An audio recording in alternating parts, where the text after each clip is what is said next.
मैं गीता मौर्य कक्षा 11 और 12 की नागरिक शास्त्र कक्षाएं संचालित करूंगी। जैसा कि आप लोगों को विदित है कि इस समय कोरोना वायरस बीमारी की वजह से संपूर्ण भारत में लॉकडाउन चल रहा है। आप लोगों का नया सत्र 1 अप्रैल से प्रारंभ हो गया है, लेकिन लॉकडाउन की वजह से विद्यालय में जैसे सुचारू रूप से अध्ययन होना चाहिए नहीं हो पा रहा है। इसके लिए शासन के द्वारा ऑनलाइन कक्षाएं संचालित किया जा रहा है, जिससे कि आप लोगों का अध्ययन सुचारू रूप से संपन्न हो सके।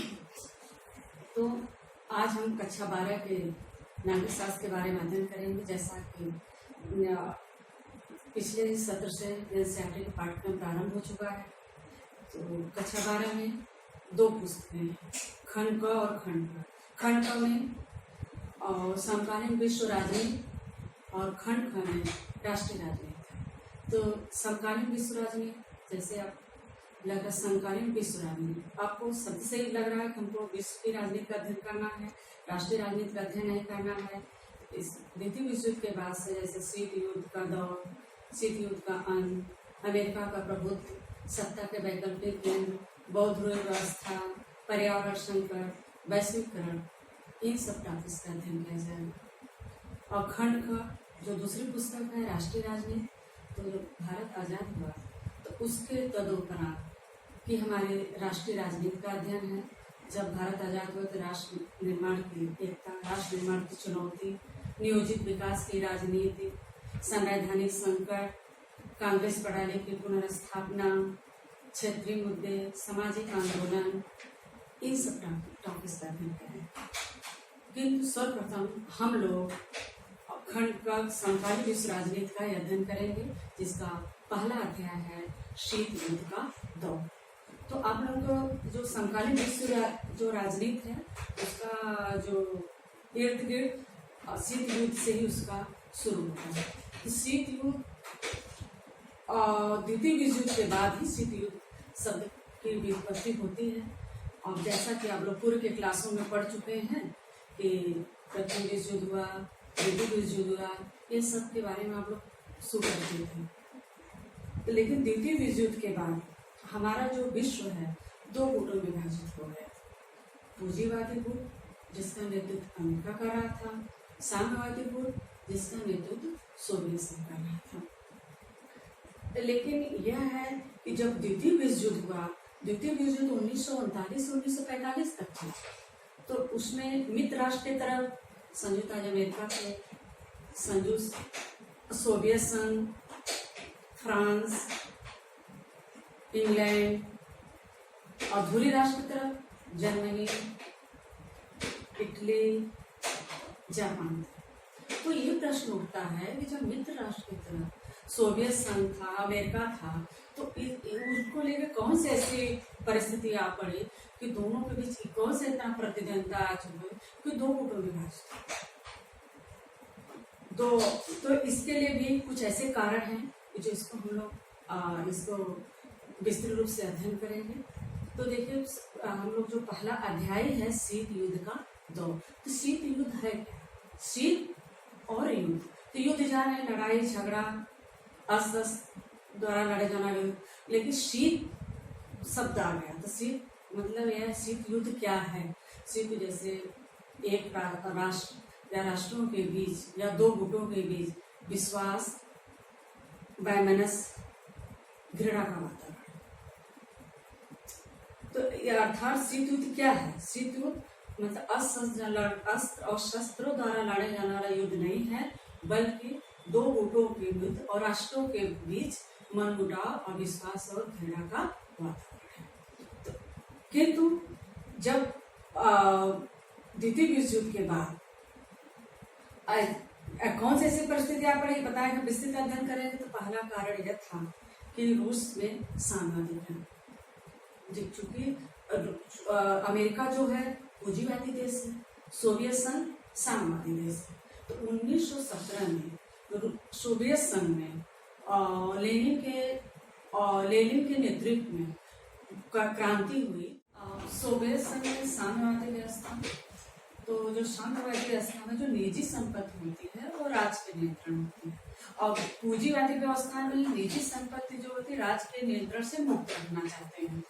तो बच्चों, तो ये हो गया कि दो विचारधारा है। सोवियत संघ में साम्यवादी व्यवस्था है और अमेरिका में पूंजीवादी व्यवस्था है। तो दो उनके अलग अलग विचारधाराएं भी एक दूसरे के कारण बनी शीत युद्ध का।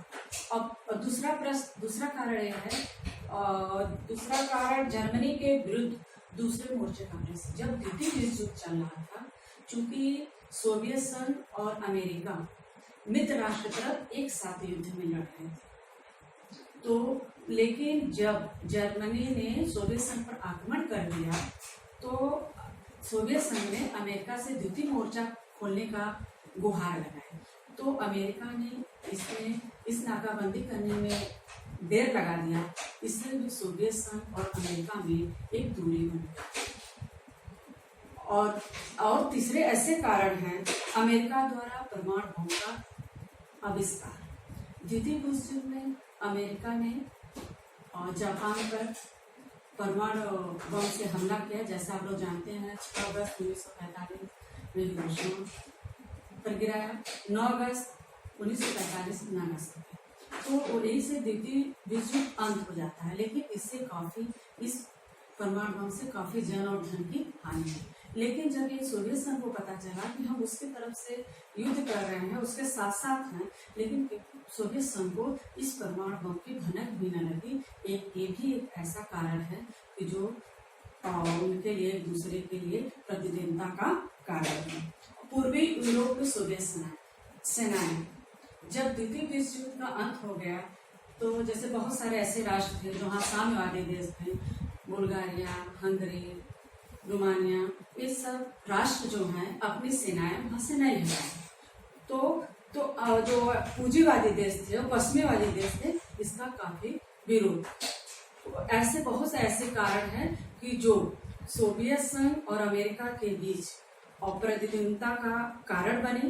द्वितीय विश्व युद्ध के बाद विश्व में 2 ही राष्ट्र शक्तिशाली थे, तो अपने की शक्तियां को प्रभुत्व दिखाने के लिए दोनों देशों ने अपनी प्रभुत्व दिखाने के लिए अपने शक्तियों का प्रदर्शन करने के लिए अपने सैनिक गठबंधन करने लगे। जैसे अमेरिका ने नाटो का गठन किया, तो सोवियत संघ उसके विरोध में वार्सा पैक्ट का भी गठन किया।